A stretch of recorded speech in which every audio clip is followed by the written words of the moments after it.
Bonjour, je vais vous parler aujourd'hui du premier quartier de la Lune en Scorpion et je vais vous donc partager la carte du ciel pour que vous puissiez mieux suivre mes explications. Qu'y a-t-il donc d'intéressant à retenir de cette Lune en Scorpion?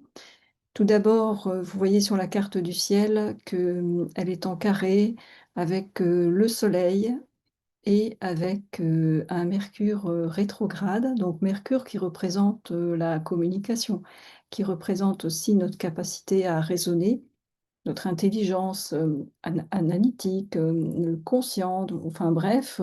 Ce Mercure, vous voyez ici qu'il est rétrograde, donc ça veut dire qu'il peut y avoir déjà des perturbations au niveau des échanges, au niveau de la communication avec l'autre, mais aussi avec soi-même, je dirais.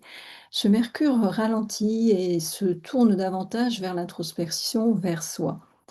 Or, le Soleil en Lion, lui, a plutôt envie de s'affirmer, de rayonner, d'être charismatique, d'avoir de la reconnaissance, d'exprimer sa créativité.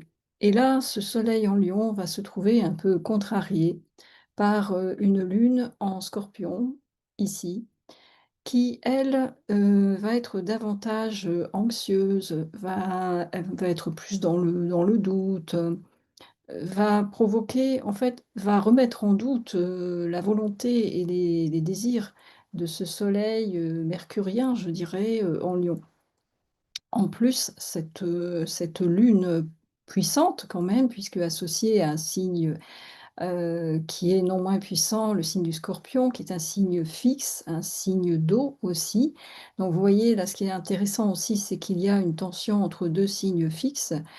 Ce qui va renforcer en fait, l'intensité et aussi comment dire? La focalisation sur ces tensions intérieures qu'on peut ressentir lors de ce 1er août et que en plus, ce transit va durer, jusqu'au peu près jusqu'au 2 août. Donc il va y avoir en fait un décalage entre, les attentes qu'on peut avoir par rapport à un projet, et par exemple, bon, si vous êtes entrepreneur ou si vous voulez lancer quelque chose en ce moment et le résultat. Donc tout ça, ça peut générer justement des angoisses, des blocages, des difficultés, aussi à gérer ça, à gérer, peut-être une sensation d'échec ou de blocage et qui va renforcer, les angoisses, enfin, vous voyez une espèce de cercle vicieux qui peut, se déclencher sous l'effet de ce transit, quand même assez puissant. Ensuite, ce qui m'a frappé, donc là, je vais vous le partager dans une autre carte, pour plus de clarté. Voilà. Alors ce qui m'a frappé aussi par rapport, à ce que je vous expliquais tout à l'heure, c'est que vous voyez que cette lune ici, elle est conjointe en fait à, plusieurs astéroïdes qui sont associés plutôt à des énergies, féminines. Donc on a Vesta, la lune noire, vraie ici et Junon. Vesta représente, sur le plan astrologique, c'est notre point d'équilibre. C'est-à-dire que, par exemple, dans un thème natal, là où se trouve Vesta, c'est souvent, associé à là où on a vraiment, s le besoin d'être en harmonie avec cette maison et avec ce signe. Donc là, vous voyez que associé à la lune noire, qui met l'accent sur, nos manques, aussi, sur nos points de faiblesse, sur les points sur lesquels on a besoin de travailler et en plus Junon qui, elle, détermine souvent, le type de relation qu'on peut avoir, comment on vit nos relations, si on est dans une relation de domination ou au contraire on cherche l'harmonie, enfin et ainsi de suite. Donc vous voyez en fait que toutes ces planètes ici se trouvent en double carré avec donc le lion qu'on a dit, donc c'est un signe fixe également, un signe fort, le lion, un signe de feu, donc déjà et en carré aussi avec Pluton, ça peut inciter à je dirais exprimer une certaine volonté de puissance. En fait, c'est ça qui me vient à l'esprit. C'est passer en force, c'est vouloir, montrer de quoi on est capable, imposer sa volonté, aux autres, même si ça ne leur plaît pas, enfin et ainsi de suite. Donc là, il y a déjà un transit, quand même, qui est pas facile et c'est on pourrait presque parler, je dirais, d'une inflation de l'ego.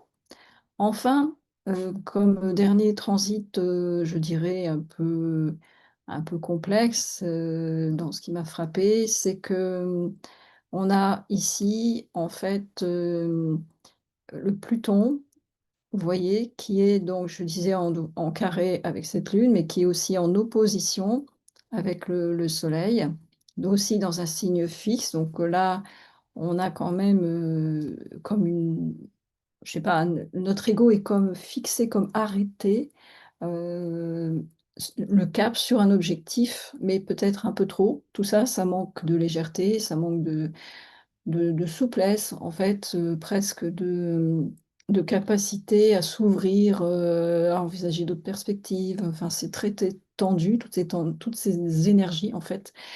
Et en plus, donc vous voyez ici, Chiron qui est en Bélier, se trouve également en tension avec Pluton en Verseau.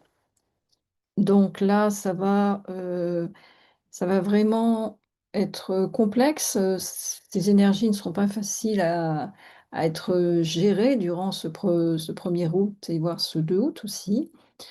Heureusement, on a, tout de même, des énergies qui sont plus positives ensuite. Donc là, je vais vous remettre, la 1re carte du début pour, poursuivre les explications. Voilà. Donc la 1re carte va nous donc il y a certains transits, je veux dire, qui vont nous aider à, gérer, ces aspects, complexes, entre donc, la Lune, le Soleil, Mercure et Pluton, sans oublier donc les astéroïdes dont je vous ai parlé et Chiron.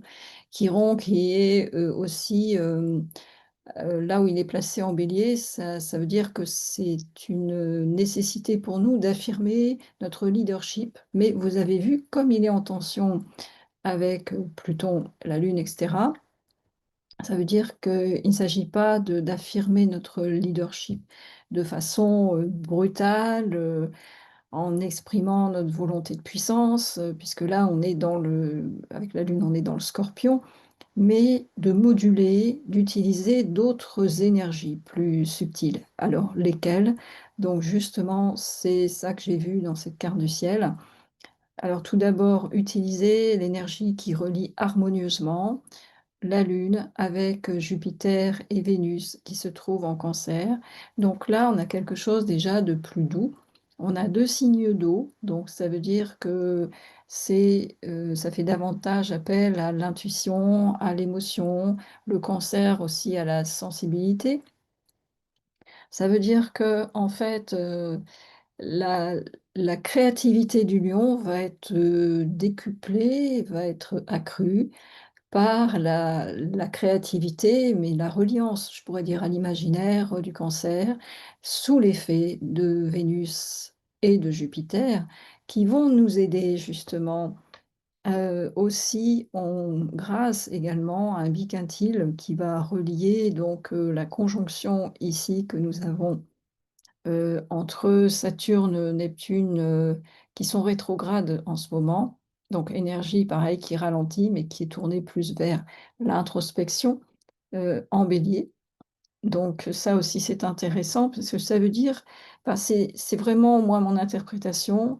Quand on regarde ces transits, on voit aussi que Uranus, qui est maintenant passé en Gémeaux, donc ça veut dire, le mental, vraiment supérieur, l'intuition créative est très bien relié avec le Lion, ici notamment le Soleil, Mercure en Lion et aussi avec, donc cette conjonction-là, ici Saturne-Neptune, en Bélier.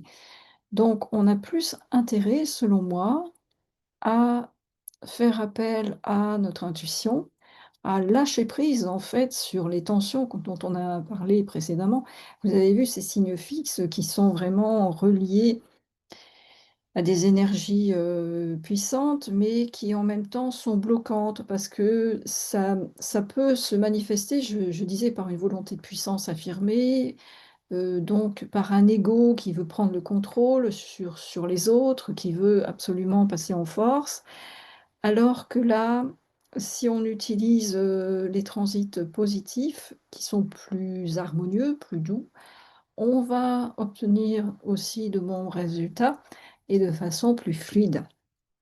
C'est aussi, à mon avis, je dirais se laisser guider, se laisser porter par, notre moi supérieur, par notre âme aussi, enfin, heu et c'est comme ça que j'interprète en tout cas cette harmonie entre Saturne, Neptune, Uranus ici et puis, donc le Soleil qui, comme je disais, incarne la volonté et aussi entre ce beau trigone qu'on voit entre la Lune, Jupiter et Vénus en Cancer. Donc finalement ça voudrait dire, heu, faire confiance déjà à votre intuition, écouter davantage, votre enfant intérieur. L'enfant intérieur, donc comment le traduire? C'est si vous avez une activité qui vous fait du bien, qui vous procure du plaisir, si vous sentez que quand vous faites quelque chose, ça vous apporte, du bien-être, de l'énergie, déjà, c'est que vous êtes, aligné avec votre enfant intérieur. Par contre, si vous sentez un désalignement, c'est vous êtes, cette activité, au contraire, vous pompe de l'énergie, elle vous stresse, vous n'êtes pas bien, que ce soit, dans le cadre professionnel ou, associatif, par exemple, c'est que là, il y a quand même quelque chose à travailler. C'est que justement, vous pouvez peut-être profiter de ce 1er carré avec la nouvelle lune, surtout si vous avez posé des intentions peut-être lors de cette nouvelle lune en Lion. C'est réajuster en vous disant que peut-être que ces intentions, n'étaient pas justes, qu'elles partaient en fait plus de la tête. Parce que vous avez vu qu'en fait, en plus, le soleil là est conjoint, donc, à Mercure. Donc on peut avoir des idées, mais qui proviennent plus du mental, de l'ego, comme je disais, que vraiment du plus profond de notre être. Donc enfin, en tout cas, c'est comme ça que j'interprète, ce transit très intéressant du 1er quartier de la Lune en Scorpion et vous voyez son intensité qui demande un travail sur soi aussi, une introspection pour ne pas se laisser envahir par le doute, par la nervosité, par, la peur ou la frustration. Alors si justement vous avez en ce moment, un projet professionnel, vous ressentez des blocages dans votre travail ou un mal-être, vous pouvez, me contacter pour un rendez-vous, déjà un rendez-vous découverte où j'évaluerai avec vous quel serait le meilleur type d'accompagnement qui pourrait vous aider. Que ce soit simplement l'analyse de votre thème natal pour voir vos points de force, mais aussi les points à travailler. Ça peut être aussi, l'analyse de votre thème progressé, ça je trouve ça super intéressant puisque ça permet en fait, d'évaluer l'évolution de votre personnalité à un âge donné et de voir comment elle a évolué et comment les énergies se sont déplacées. Quelles sont aussi, les nouvelles potentialités que vous pouvez exprimer grâce à ce thème progressé ou qu'on appelle aussi les directions solaires. Je trouve ça passionnant de voir, comment on peut tirer parti, d'évolution des transits et aussi ça pose question sur, je dirais presque, je dis pas un déterminisme, mais presque comme si déjà dans notre thème natal était écrit, l'évolution, de notre personnalité et ce qu'on pouvait en faire. Donc bref, donc si vous ressentez, des blocages actuels, vous pouvez, bien sûr faire appel à mes services, en tant qu'astrologue et coach. Je vous remercie beaucoup de votre écoute et à bientôt. Au revoir.